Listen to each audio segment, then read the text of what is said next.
जय Hind. Last class में हम लोग श्वसनांग देखे थे, मनुष्य के श्वसनांग।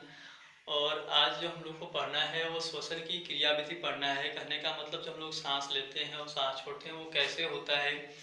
हम लोग को लगता है कि ये सांस हम लोग खुद लेते हैं और खुद से छोड़ते हैं। अगर मान लेते हैं कि ऐसा होता है तो दिन में हम लोग को सांस लेने के लिए, सांस छोड़ने के लिए याद रहता है, लेकिन जब रात में सो जाते हैं तो उस समय हम लोग को सांस लेने और सांस छोड़ने के लिए याद नहीं रहता है। और अगर ऐसा होता है कि हम लोग खुद ले रहे होते हैं तो उस स्थिति में या तो हम लोग सांस लेते या हम लोग क्या कर पाते, सो पाते। तो ये जो सोच है ये गलत है। हम लोग का जो सांस लेने और सांस छोड़ने की जो क्रिया होती है वो स्वतः होती है, अपने आप होती है। और ये वायु ताप पर निर्भर करता है। जब सांस लेना होता है तो ये सब देखे होंगे कि बाहर की ओर क्या होता है, निकलता है। और जब बाहर की ओर निकलता है तो अंदर का जो क्षेत्रफल है वो बढ़ेगा। और आपको पता है कि जब क्षेत्रफल बढ़ता है तो दाब क्या हो जाता है, कम हो जाता है। और जब अंदर का दाब कम होता है वायुमंडलीय दाब से, तो वायुमंडलीय हवा जो है वो हमारे श्वसन पथ में क्या कर जाता है, प्रवेश कर जाता है। ठीक उसी प्रकार से जब हम लोग को सांस छोड़ना होता है तो ये सिकुड़ करके अपने स्थान पर चले जाते हैं। और जब ये अपने स्थान पर चले जाएंगे तो अंदर का जो क्षेत्रफल है वो क्या होगा, कम होगा।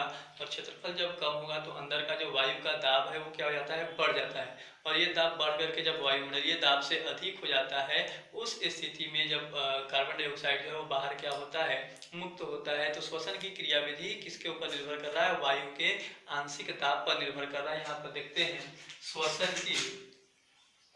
श्वसन की क्रियाविधि लिख सकते हैं। श्वसन की क्रिया विधि या क्रिया वायु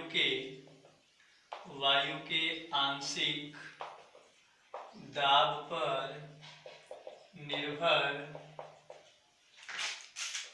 करती है। वायु के आंशिक दाब पर निर्भर करती है। वक्ष गुहा के आयतन बढ़ने से वायु वहाँ उपस्थित वायु का आंशिक दाब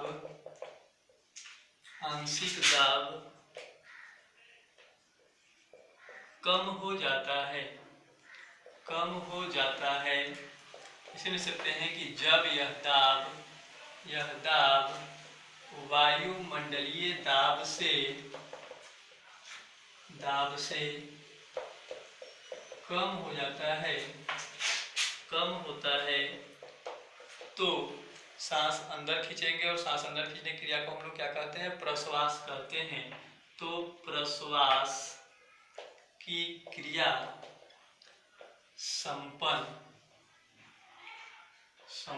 होती है। प्रश्वास की क्रिया संपन्न होती है। कह रहा है कि श्वसन क्रिया वायु के आंशिक दाब पर निर्भर करता है। वक्ष गुहा का आयतन बढ़ने का मतलब जब वक्ष सांस लेना होता है तो वक्ष गुहा बाहर क्यों जाता है, इससे उसका आयतन बढ़ता है। और जब आयतन बढ़ेगा, क्षेत्रफल बढ़ेगा, तो अंदर जो वायु का दाब है वो कम हो जाता है। और वायु का यह दाब जो है वो वायुमंडलीय दाब से क्या होगा, कम होगा। तो उसी समय क्या होता है, जो श्वास वायु है बाहर से वो शरीर में क्या करता है, श्वसन पथ में प्रवेश करता है। और जब वो श्वसन पथ में प्रवेश करता है तो उस क्रिया को हम लोग प्रश्वास की क्रिया कहते हैं। इसका ठीक उल्टा हो जाएगा। इसके विपरीत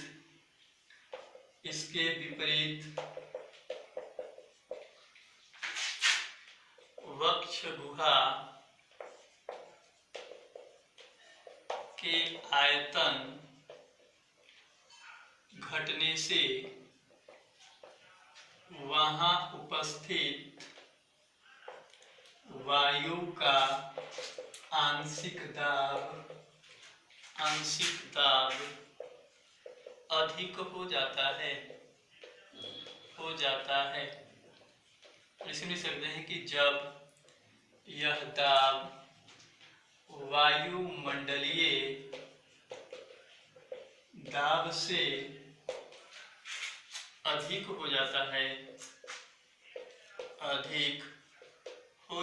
है तो श्वास वायु बाहर निकलेगा। और उस बाहर निकलने की क्रिया को हम लोग क्या बोलते हैं, उच्छ्वास या निश्वास बोलते हैं। हो जाता है तो निःश्वास की क्रिया संपन्न होती है। ये तो होगा कि आंशिक दाब पर निर्भर कर रहा है। जब आंशिक दाब जो है वो वायुमंडलीय दाब से क्या हो रहा है, कम हो रहा है फेफड़ा के अंदर, तो वायु प्रवेश कर जा रहा है। और जब फेफड़ा का में उपस्थित वायु का आंशिक दाब जो है वो वायुमंडलीय दाब से अधिक हो रहा है, तो वायु जो है वो बाहर निकल रहा है। लेकिन ये आंशिक दाब, ये जो परिवर्तन हो रहा है उसमें मुख्य रोल जो होता है वो किसका होता है, वक्ष गुहा का होता है। क्योंकि हम लोग का जो फेफड़ा है वो वक्ष गुहा में ही मौजूद होता है। अगर हम लोग वक्ष गुहा की बनावट देखें तो फेफड़ा जो होता है वो कई ओर से घिरा हुआ होता है। फेफड़ा को आगे से घेरने वाला यहाँ पर एक बीचे बीच एक अस्थि होता है जिसको हम लोग अस्टर्नम कहते हैं। उसको साइड से जो घेरने का काम करता है वो पसली होते हैं। पीछे से जो घेरने का काम करता है वो कौन करता है, हमारा कशेरुक दंड करता है, रीढ़ का हड्डी करता है। और नीचे से हमारे फेफड़ा को जो घेरने का काम करता है वो करता है डायफ्राम। और ये सब चारों ओर से उसको फेफड़ा को घेर करके जो कैविटी तैयार करते हैं जिसमें फेफड़ा रखा हुआ होता है, उस कैविटी को भी हम लोग क्या बोलते हैं, वक्ष गुहा कहते हैं। तो अभी हम लोग देखें प्रश्वास और उच्छ्वास कैसे संपन्न होता है। इसके बाद देखना कि प्रश्वास और उच्छ्वास के दौरान हमारे वक्ष गुहा में क्या क्या परिवर्तन होता है। तो पहले इसको नोट करिए, उसके बाद आगे बढ़ो।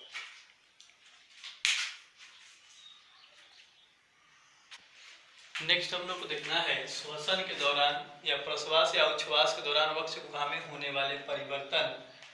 लिख सकते हैं श्वसन, श्वसन को दो चीज बना कर बोल रहे हैं हम लोग, प्रश्वास प्लस उच्छ्वास के दौरान वक्ष गुहा में होने वाले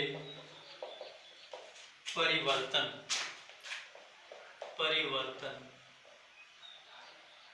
क्या क्या होता है, 3 कॉलम बनेगा, ठीक है। 3 कॉलम, एक तरफ लिखेंगे यहाँ पर प्रश्वास और इसमें लिखेंगे उच्छ्वास। ये इंस्पायरेशन होता है, आयरेशन, और ये होता है एक्सपायरेशन। और यहाँ पर लिखेंगे परिवर्तन, क्या क्या परिवर्तन हो रहा है वो। तो सबसे पहले देखते हैं हम लोग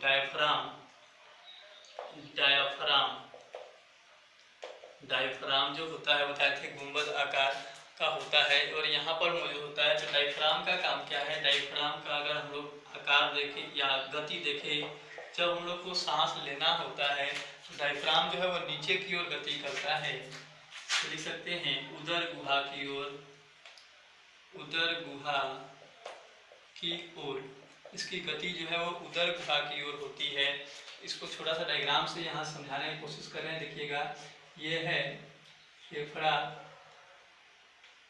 आपका इस तरह से, और यहाँ पर ये डायफ्राम ऐसे रहता है। तो जब हमको सांस लेना होता है तो ये डायफ्राम जो है वो नीचे की ओर गति करेगा, और जब डायफ्राम नीचे की ओर गति करेगा तो ये सीधा हो जाता है। और जब सीधा होगा तो ये एरिया जो पहले डायफ्राम यहाँ था वो नीचे आ गया, तो इतना एरिया क्या होगा, बढ़ेगा, क्षेत्रफल क्या हो जाता है, बढ़ जाता है। और जब क्षेत्रफल बढ़ेगा तो आयतन जो दाब है अंदर का वो क्या होगा, कम होगा।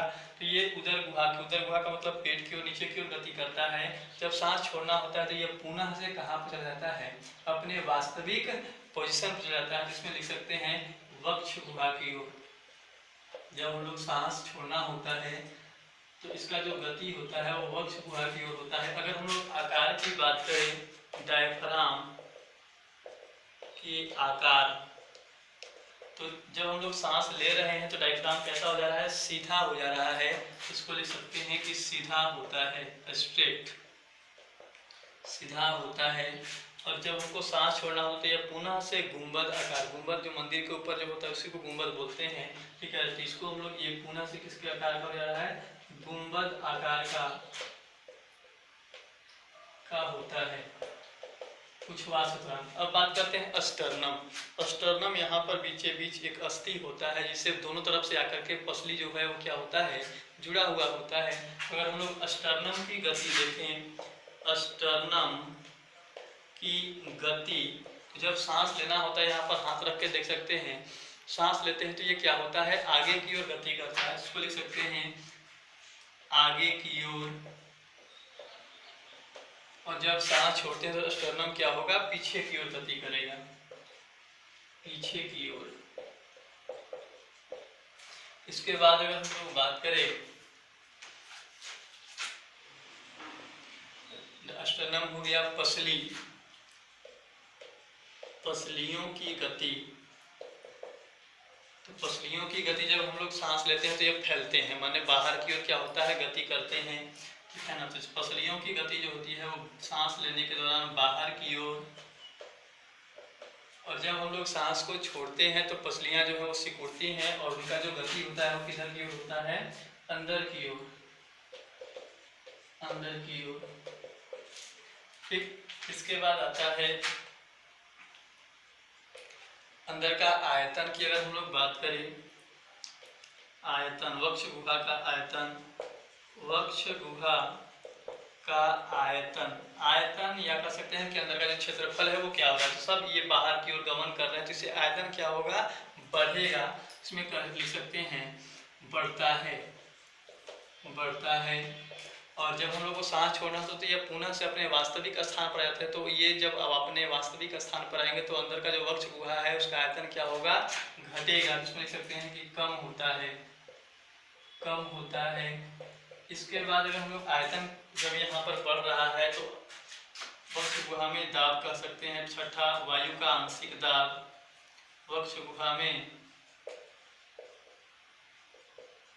वायु का आंशिक दाब, आंशिक दाब। तो आयतन बढ़ रहा है तो आयतन बढ़ने के बाद जो दाब है वो क्या होगा, कम होगा, कम होता है। और जब वायु का दाब कम होगा तो श्वास वायु जो है वो बाहर से क्या हो जाता है, अंदर प्रवेश कर जाता है। जबकि सांस छोड़ना होता है तो यहाँ पर देखिए ऊपर लिखा है कि वायु जो वक्ष गुहा है वो उसका जो आयतन है वो कम होगा, और यदि आयतन कम होगा तो अंदर का जो दाब है वो क्या होगा, बढ़ेगा। और जब दाब बढ़ेगा और ये बढ़ करके वायुमंडलीय दाब से अधिक होता है तो श्वास वायु जो है वो क्या होता है, बाहर निकलता है। तो यहाँ पर लिख सकते हैं बढ़ जाता है, बढ़ जाता है। अब अगर हवा की मूवमेंट देखें तो हवा की गति, तो जब हम लोग सांस लेते हैं तो उसमें हवा की गति किधर से होती है, वायुमंडल से फेफड़ा की ओर। हवा जो है वो वायुमंडल से फेफड़ा की ओर गति करता है। और जब हम लोग सांस छोड़ते हैं तो फेफड़ा से बाहर की ओर, बाहर की ओर गति करता है। बहुत लोगों को ये समझ में आएगा, बहुत लोगों को नहीं आएगा। तो इसको वीडियो को 1 से 2 बार चला करके देख लेंगे तो समझ में आएगा। इसको पहले क्या करिए, नोट कर लीजिए।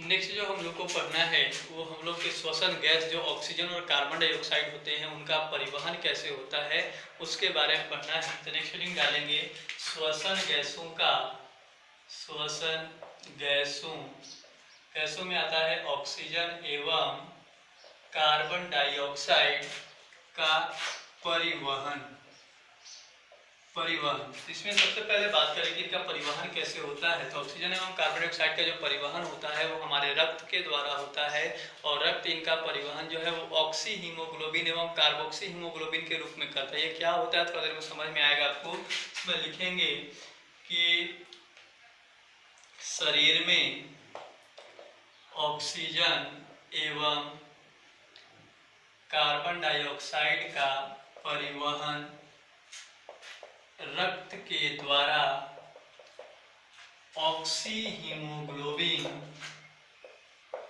हीमोग्लोबिन एवं कार्बोक्सी हीमोग्लोबिन के रूप में होता है।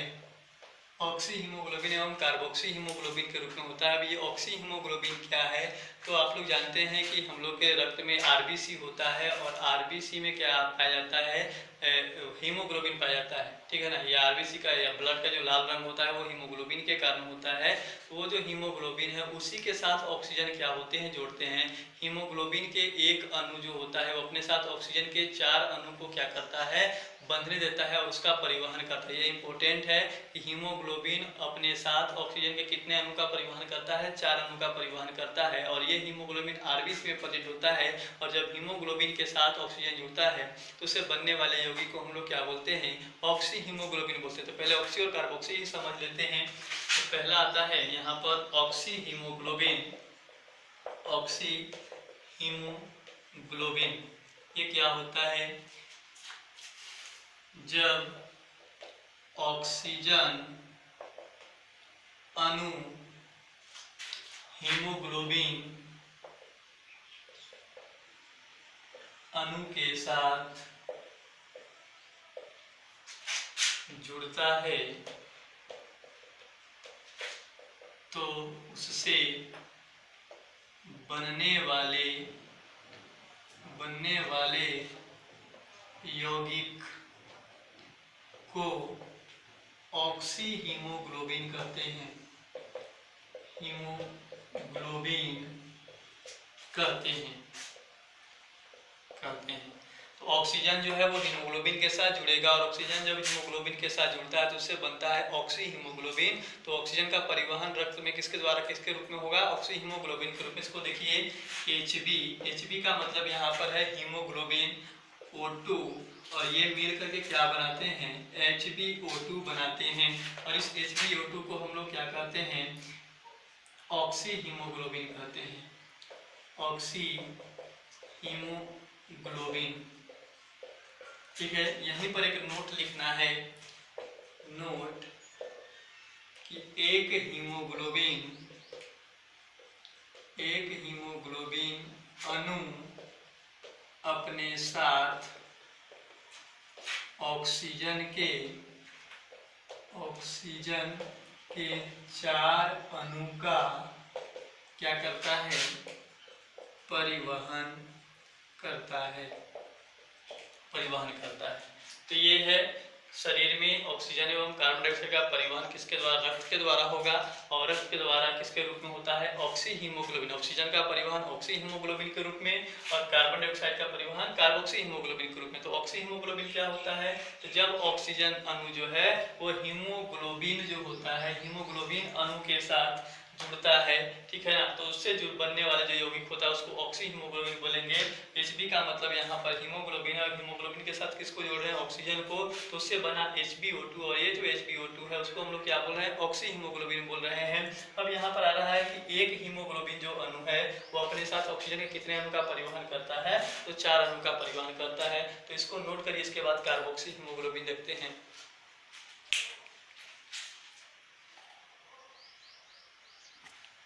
तो नेक्स्ट है कार्बोक्सी हीमोग्लोबिन। इसमें लिख सकते हैं कि जब हीमोग्लोबिन अणु के साथ कार्बन डाइऑक्साइड या कार्बन मोनोऑक्साइड का संयोजन होता है तो उससे बनने वाले यौगिक को कार्बोक्सी हीमोग्लोबिन कहते हैं। कार्बोक्सी हीमोग्लोबिन कहते हैं। यहाँ पर ये जो है कि हीमोग्लोबिन अणु के साथ आप कौन जुड़ रहा है, कार्बन डाइऑक्साइड जुड़ेगा। मुख्य रूप से कार्बन डाइऑक्साइड होता है हमारे शरीर में, लेकिन कभी कभी कार्बन मोनोऑक्साइड जो होता है वो भी जुड़ता है और इनके जुड़ने से क्या होता है, कार्बोक्सी हीमोग्लोबिन का निर्माण होता है। इसमें देख सकते हैं Hb प्लस CO2 ये जो होते हैं ये आपस में मिल करके किसका निर्माण करते हैं, H2CO3 का निर्माण करते हैं। ये जो H2CO3 होता है इसको कार्बनिक एसिड बोलते हैं, कार्बनिक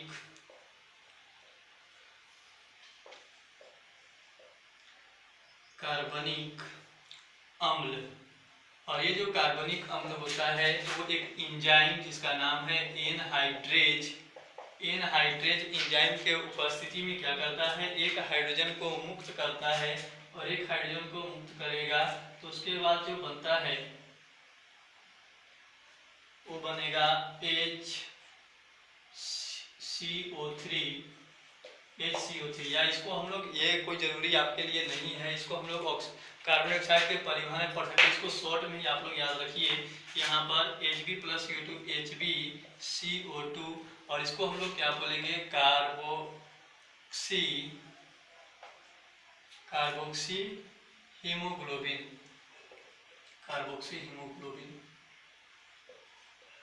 तो ये हम ऑक्सी हीमोग्लोबिन और कार्बोक्सी हीमोग्लोबिन का डेफिनेशन जो लिखवाए हैं, ये सिर्फ आपको समझने के लिए लिखवाए हैं कि होता क्या है। आपको वहाँ से शुरू करना है कि श्वसन गैसों का परिवहन जो है वो किसके रूप में होता है, किसके द्वारा होता है, रक्त के द्वारा होता है, ऑक्सी हीमोग्लोबिन और कार्बोक्सी हीमोग्लोबिन के रूप में। उसके बाद ये ऑक्सी हीमोग्लोबिन और कार्बोक्सी हीमोग्लोबिन का डेफिनेशन आपको एग्जाम में नहीं लिखना है, उसके बाद जो लिखना है वो इसके बाद हम शुरू कर रहे हैं। तो हेडिंग डालना है उसके बाद कि ऑक्सीजन का परिवहन, ऑक्सीजन का परिवहन। तो ऑक्सीजन का जो परिवहन होता है वो किसके द्वारा होता है, आरबीसी के द्वारा। जितना भी हम लोग सांस द्वारा ऑक्सीजन को ग्रहण करते हैं, उस ऑक्सीजन का लगभग 97% ऑक्सीजन जो है उसका परिवहन आरबीसी के द्वारा होता है, और 3% जो होता है वो रक्त में जो प्लाज्मा मौजूद होता है उसकी प्लाज्मा में घुलनशील अवस्था के रूप में होता है। तो यहाँ पर लिख सकते हैं कि कुल ऑक्सीजन का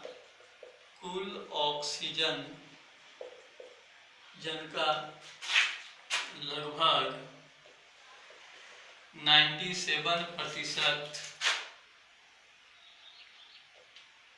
का परिवहन आरबीसी के द्वारा होता है, इसके द्वारा होता है, आरबीसी के द्वारा होता है, जबकि 3% ऑक्सीजन का परिवहन प्लाज्मा द्वारा घुलनशील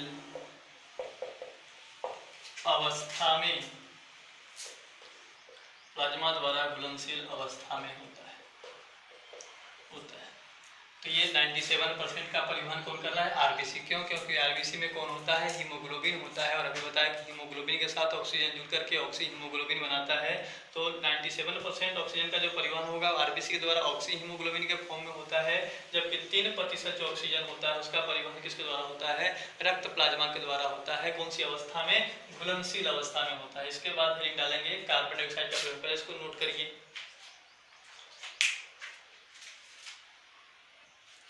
नेक्स्ट जो आता है वो है कार्बन डाइऑक्साइड का परिवहन। ठीक है, तो इसमें लिख सकते हैं कुल कार्बन डाइऑक्साइड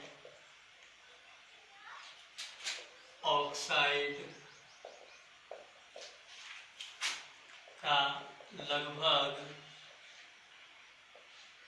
25% का परिवहन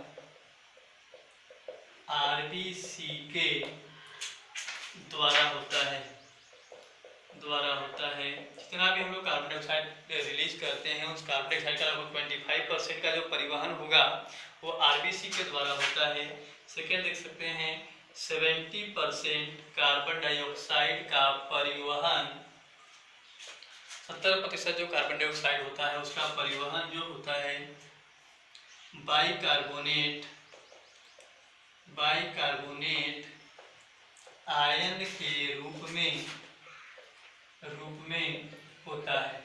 ये बाइकार्बोनेट आयन क्या होता है, देखिए अभी थोड़ा देर पहले कार्बोक्सी हीमोग्लोबिन में हम लिख रहे थे, तो वहाँ नहीं, यहाँ पर ये सूटेबल होगा। तो बाइकार्बोनेट आयन के रूप में होता है। तो ये Hb है वो CO2 से जुड़ करके H2CO3 बनाता है, और ये जो H2CO3 है इसको बोलते हैं कार्बनिक अम्ल बोलते हैं।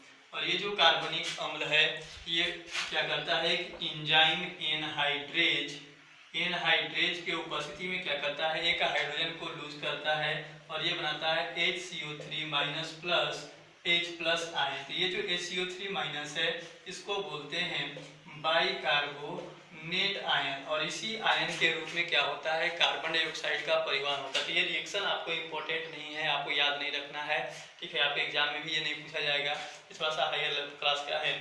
इसके बाद हम लोग नेक्स्ट देखते हैं, बचा कितना, 70 हो गया, 25 हो गया। अब बच रहा है 5 से 7%। इसमें लिख सकते हैं कि 5 से 7% कार्बन डाइऑक्साइड का परिवहन प्लाज्मा के द्वारा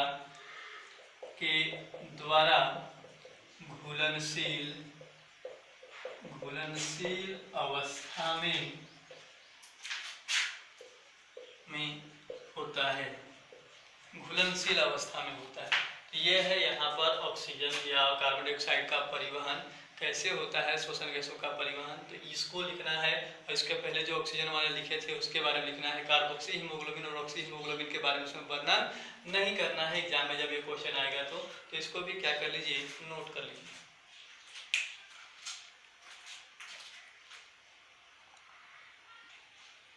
तो अभी हम लोग पढ़ रहे थे जंतुओं में श्वसन की क्रियाविधि, ठीक है, श्वसन गैसों का परिवहन।